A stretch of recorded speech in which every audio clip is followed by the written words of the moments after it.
We've been busy working on a fifth wheel tiny home design that will one day make our dream of a life off-grid a reality. But for now, it's time to make some critical decisions that, if we don't get exactly right, could completely ruin the whole build later down the line. In this episode, we'll find out if our fabrication skills are up to the task and get the first real feel of our future home in real life.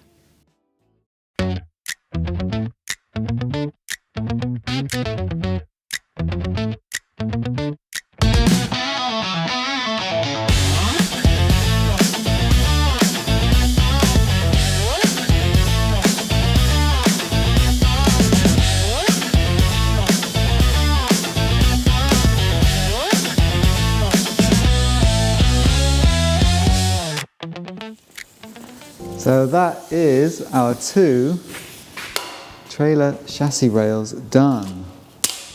As you can see, we've gone for a very fancy looking truss design. If you didn't see the last episode, I went into quite a lot of detail about why this is so good. But essentially, they're very efficient. So the strength to weight ratio is really good. So that's why we went for it. And it was just kind of fun and really cool. I'm really happy with how it's all turned out. I finally kind of got to grips with the laser welding because it's all been laser welded together. I actually have a favourite weld. This is the one I'm most proud of. Yes, I have a favourite weld. This part kind of looks like we haven't finished. Yeah, so the lengths of steel came in 7.5 meters, which is too long, but I wasn't sure by how much because we can only fit so much in, and there's actually more to go on the front of the trailer yet. And then there's no trusses here because we need to figure out a departure angle for the trailer, so when the trailer goes uphill, it doesn't drag on the floor. So it's probably going to be something like this, like just a bit of a slope to it. But first, let me show you something. Penetration is something that's very important with welding. So laser welding, I suppose, is quite new in like the consumer market.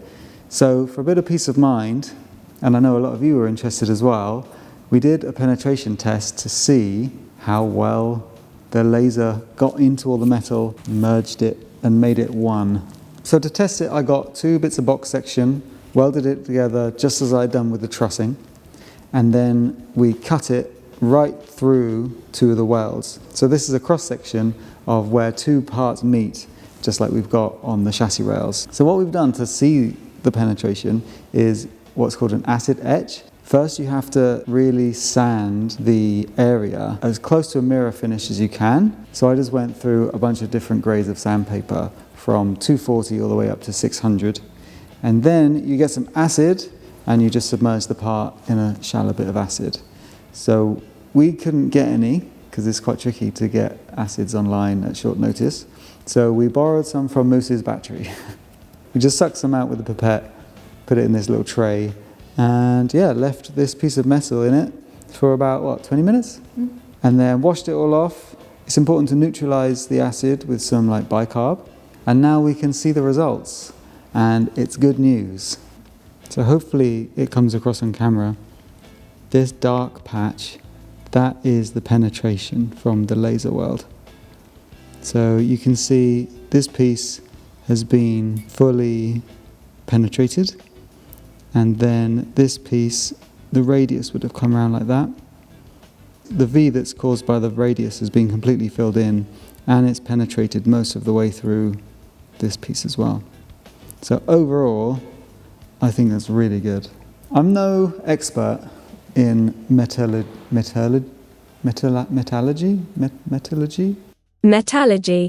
From what I can tell, it looks really good, and we've done everything that we possibly could to make this whole process as good as possible.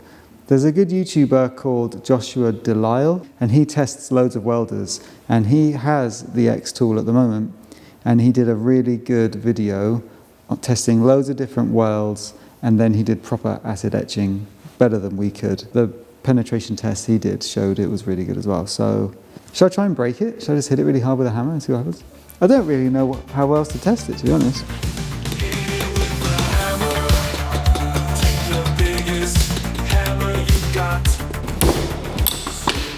Destruction complete. So yeah, the weld snapped. So I suppose as long as we don't run over a saw that cuts it and then hit a skip full of hammers and chisels, I think we'll be okay. Okay, there's 7 meters. I think it might be upside down though. This is a zigzag. How's it upside down? I see this as being the right way up. Yeah.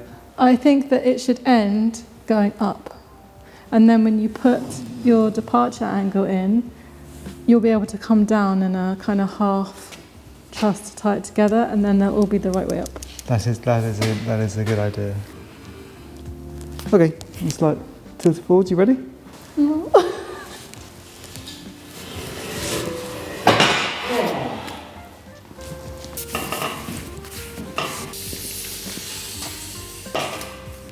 If you don't clean all the oil off the metal, the tape doesn't stick. Why are you taking that? Just so I have a really accurate surface to mark. Okay, now that's the end marked. We just need to figure out what kind of angle we want, right? What's a good angle? Quite like 30. You want to see something really cool? Oh, yeah. We were aiming for 60 degrees. That's very satisfying.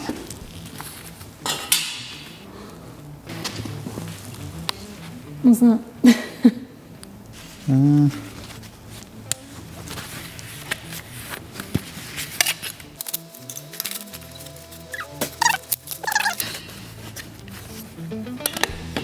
16.5 degrees.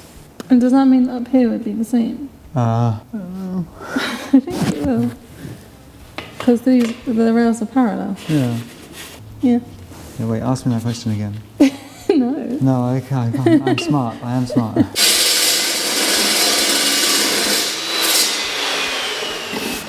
This saw scares me every time. This doesn't look right. I forgot. When you're cutting on a saw that's 90 degrees to the workpiece, you have to take the degrees you want away from 90. Yeah? Okay, I'm smart. I am smart. Can this saw do that? No. It'll be inaccurate if I do it with the angle grinder. So for now, let's just max out what the saw can do and then see. It might look good. Maybe it's enough. It's a bit like if you imagine that would kind of just That's not really a departure angle. No. You're just going to have to cut it with the angle grinder. Okay, but you have to mark it up because it needs to be accurate. Okay. After much deliberation and some interesting angle cutting by me, we know exactly what we've got to do now, right? We know what we've got to do. If we can cut it accurately, that's another thing. Here's your last attempt. The issue is, you see how this edge is taller than this edge? Yes. Maybe this one's even worse. Oh, this one's worse. That's what I mean. This was the correct line, but then by the time I translate it onto this face, it's all off. I'm sure there's some technique to do it, but I don't know it.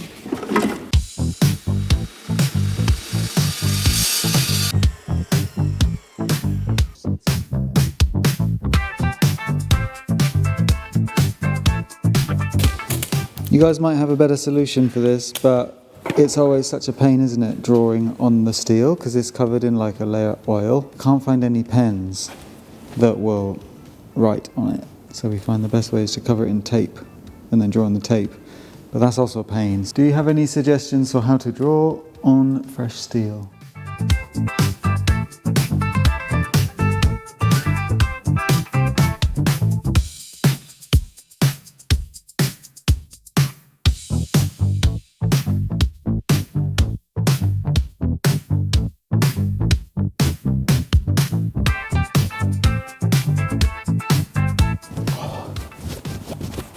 So many sparks down my back. They look much better, don't they? Yes. I've just tacked this bit in place because I found from all the welding, where it's not supported, these two ends coming in together. Tiny bit. A little bit, enough to make our angles all skewy. You don't want that. So, how's it look? That's actually very good. Yeah?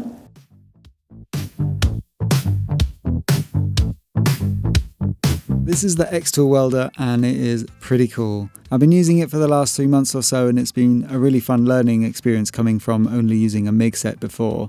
It's really good for this kind of stuff because you can weld in all directions and upside down and it's way easier.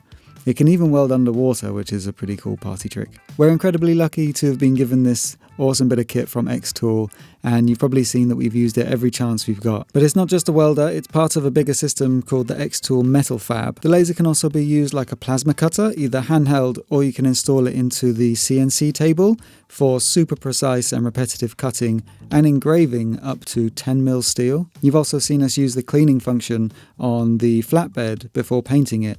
It can strip rust and paint in seconds, so overall it's a super versatile bit of kit. Ours is the 1200 watt version, but they've also got an 800 watt and a standalone welder that has the wire feeder built in instead of a separate one, which I must say is a feature that I kind of wish mine had. Anyway, there's a link in the description if you want to check it out.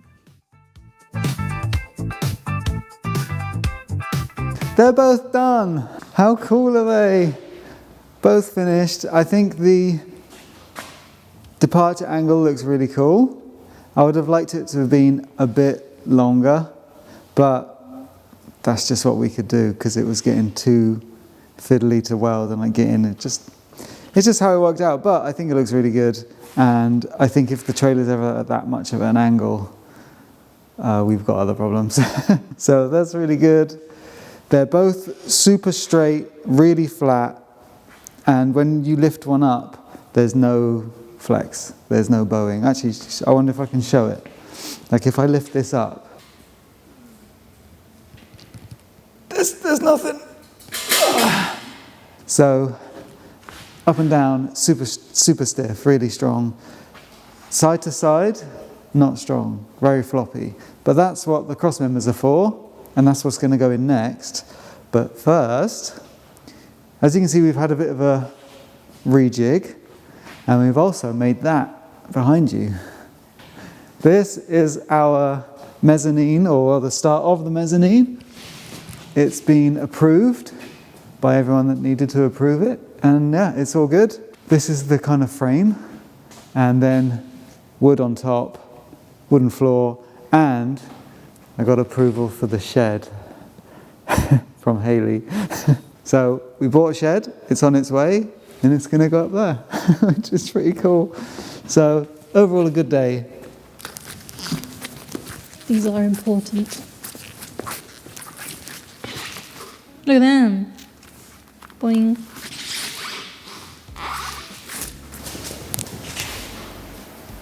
I'll get another one. So we have to figure out the spacing of these and then take that measurement, and then we want it like 2/3 of the chassis one side and then 1/3 the back, kind of as a ratio. Yeah, something like that, yeah. Oh yeah! It looks a bit funny because they're on the floor, and so is the trailer. Yeah, where should this be? Like here? Yeah. They're nice. They're kind of knobbly. So these are our wheels and tyres for the trailer. I'm so excited. They look really cool. 13-inch wheels, all-terrain tyres. We picked them up yesterday from TrailerTek, who really helped us out, and this is what they advised. I was thinking we'd end up with much bigger wheels, just because the trailer's quite big, but no, this is what he recommended. These specifically fit our hubs. The hubs that we're getting are dictated by our braking system, because we have quite a specific braking system going on the trailer. So these wheels were the best option for those hubs, and I wouldn't have known that without their help. So it's the same sort of thing you'll see on like heavy duty plant trailers, like for move around like diggers and stuff like that. So they're really strong, heavy duty rims. Each tyre is rated for like 950 kilos, so we're good. And the all-terrain just looks really cool, doesn't it? Yeah. So something that we need to figure out is where the wheels are going to go. This is a balancing act of a few things. You want the wheels to be in a good place to provide support for the weight of the trailer, You don't want the weight to be biased too far one way or the other, and you can manipulate that by positioning the wheels further back or further forwards. So if the wheels are too far back, there'll be too much weight on the tow vehicle, and the tow hitch and the tow vehicle will be overloaded. But if it's too far forwards, there'll be too much behind the wheels, which will actually lift up the tow vehicle, and then you have less traction on your tyres. So you've got to find the balance, but it means we also have to think about where stuff is going to go in the trailer now, before we even have thought about what the interior of the trailer is going to look like. The other thing is, the further forwards they go, the more overhang you have. So when you go around corners, if this is where your wheels are, you get this overhang that can just take out stuff around you as you're going around bends. But if you have it too far back, the trailer takes ages to turn into corners. There's the weight distribution, the balance, the maneuverability, and the overhang. You're just figuring out which you want to compromise the least, I suppose. I don't know, I'll get back to you on that one. So how many cross members do you want? We need one right at the very front. We're going to have one for each wheel, or each pair of wheels that supports the suspension. And then we'll have probably a smaller bracing at the back. And then we'll have one strong one in the middle of the front one and the first wheel axle, about here. I count 4 and a little one at the back. 1, 2, 3, 4 and a bit, yeah. We're going to make them exactly the same as the chassis rails. So we have more trusses to make. I'm sorry this whole episode's just us cutting and welding steel, but like, that's kind of all we've done. We're going to crack on with that and get the cross members in. Are you pumped to do more? So pumped! Yay!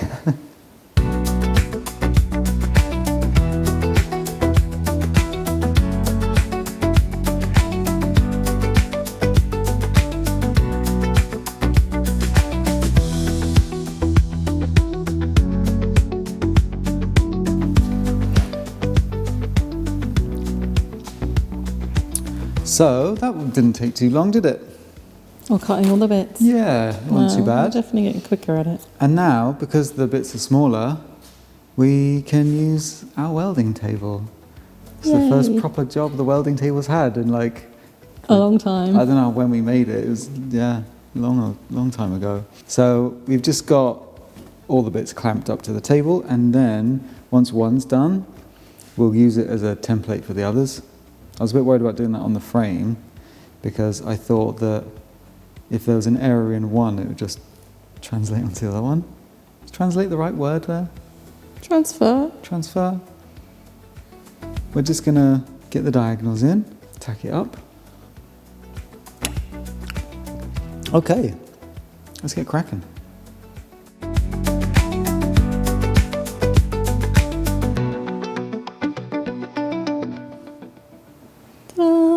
First cross member's done. Well, it's kind of just tacked in place and offered up. The floor's a little wobbly over here, I found in the workshop. That's why this is sitting so much lower. They are the same height. You can see this truss has got a bigger gap in the middle, and that's because the length of it, we couldn't fit 4 triangles because the ends would be like hanging off. So we wanted it to be symmetrical. So we started on the edges and worked inwards. I could put a centre support there if we wanted to, but to be honest, there's so much stiffening and structural stuff going into this trailer, which I'm going to talk about later on, that this is not the only thing that's going to prevent twisting and holding the chassis rails together. There's a lot more going on. I think for the next one, what I'm going to do is start these outside ones a bit further in, so that there's an easier access for welding in here. You may have noticed in the background this beautiful looking thing. What a lovely cart. This is a cart that we made for the welder and all the welding stuff. It was Hayley's idea, actually. I'm not the only one with crazy ideas. It's a catering cart, and then this addition was my design. So we've got all the welding stuff and all the gas on one 6-wheel welding trolley. We filmed the whole process, but what was meant to take like 3 hours took like 2 days. It wasn't that long. It was a long time. So what we've done is we've made a whole nother video about it, and we're going to put it on our second channel, the long road to off-grid, in the near future, a couple of weeks or something. But if you want to watch it now, it's available on our Patreon for all of our wonderful Patreon supporters. Thank you, Patreons. It was a lot of fun, wasn't it? Yes. It was very. It's quite. It had its moments. It's quite a silly video, and we're also going to be putting the mezzanine video on the long road to off-grid as well. So that channel is going to have like long videos that don't quite fit in to this stuff. Second channel stuff. Yeah, look at us with 2 channels. Oh. Now we know what we're doing. Back to the cross members, yeah? Mm. Okay. I'll just say that, shall I? We can just do it now. Okay.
What do you think? Speechless. I don't know what to say. They look good. They're just in place. We haven't welded anything up It looks small, but I keep forgetting there's like another 2 meters to go on it at the front. at the front. Yeah. And also, it's going to be really tall. And also, it's going to have slide outs. So it's going to be massive. And the chassis is narrower than what the overall width is going to be because it's going to overhang the wheels. That is a strong trailer.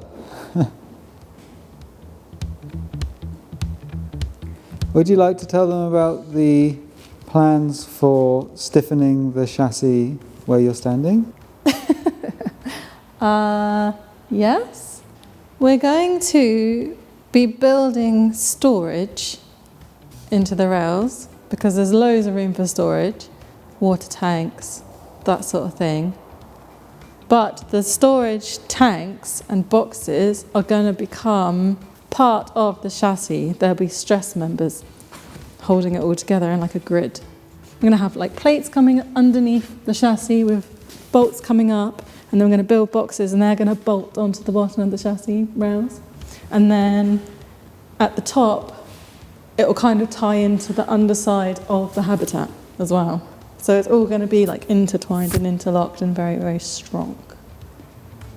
That was a good explanation. Thank you.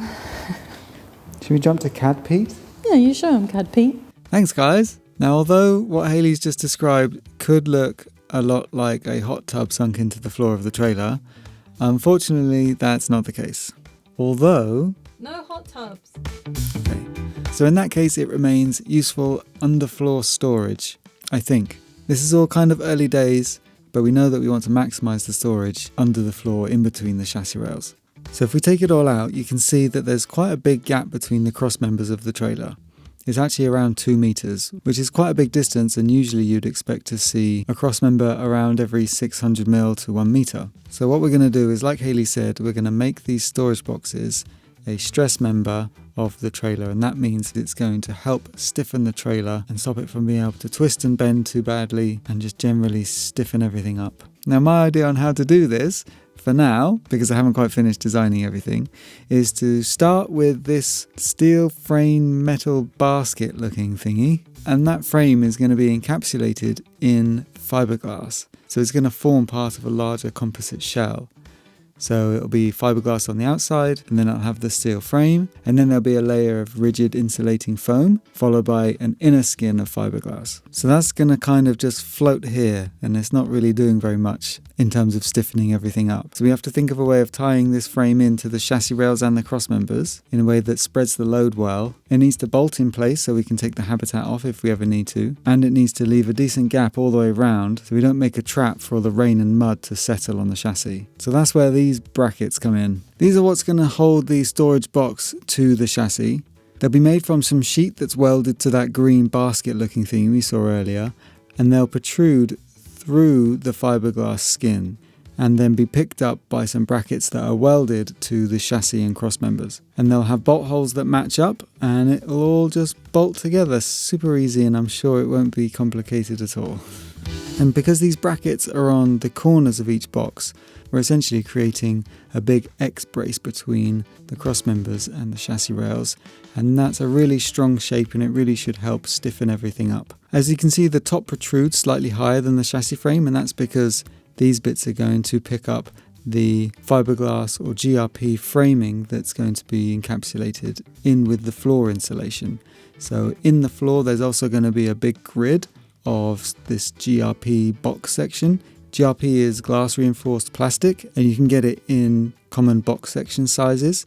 So that's going to be in the floor as well, and will also bolt to the chassis frames and then also pick up the frame for this storage box. So everything is tied together and diagonally braced. So I'm hoping that it's going to be real strong. Okay, so that's that. Hopefully it all makes sense. I'm going to pass you back over to Hayley, who has finished making something. What have you got? Finally did it. I have merch. Excuse my grubby hands. So I've got a fully laser CNC'd moose plaque, keyring, or it doubles up as a plaque. And then this is engraved and cut. A little roadtooffgrid road sign. So I think we'll sell some on our website, roadtooffgrid.com. But I also want to give some away to our patrons. So if you're already a paid supporter on Patreon, you can pick which one you'd like. And the next 50 people that sign up to the second tier on our Patreon can get one. And I'll send in the post. Is 50 people too many? It's ambitious, I like it. I'm happy to go with 50 people. Okay. And yeah, you can choose between moose plaque or engraved sign. And they're stainless steel, so they're super fancy. Yeah. They might have some burrs. Might have some scratches, they might have some scorch marks. They're going to be very authentic. Yeah. And this is just the start. We've got some other ideas, but let us know what you would like. And thank you so much to all our patrons and supporters. Yeah, we really appreciate you guys. Yeah. So enjoy your keyring. Yeah. So we haven't quite figured out what's going to happen at the end in this area in terms of support. I think we could just put another storage box back here to stiffen it all up, and then we'd have underfloor storage in the living room, because I think this back bit's going to be the living room. And then at the very back, I don't know, we're going to need some sort of bumper thing to hold the lights and stuff. Without going into too much detail, we have to take the trailer to what's called the IVA, and they make sure everything's good and approved, and you know, it's not going to be a danger on the road. But we don't want to build the whole trailer and all the habitat and everything and then take it there. We want to do it in stages, so we get all the structure of the trailer built, take it there, get it approved, all that kind of stuff. So we're going to have to put some sort of bumper and lights on it to get it passed, and then once it's a full caravan, we take it there again, and then it gets approved for that sort of thing. I don't fully know how it goes. We'll figure out when we get there. So the only thing really is to figure out that bit, figure out where the wheels are going to go, like I was talking about earlier. Need the axles for that, maybe. Yeah, the axles should be here in a few weeks. Next, we're going to build the storage trays and the water tanks, which means we're going to do a bunch of stainless steel welding and water tanks. It has to be watertight. So no pressure there, Hayley, because you'll be doing those. I do have box making skills. Yeah. But that's it for now. Don't forget, Patreon, Discord, like, subscribe, Send me a message in the post. Love hearts. Valentine's Day is coming up. Comments. Write me an email. Be my friend. Let us know what you think. Bye.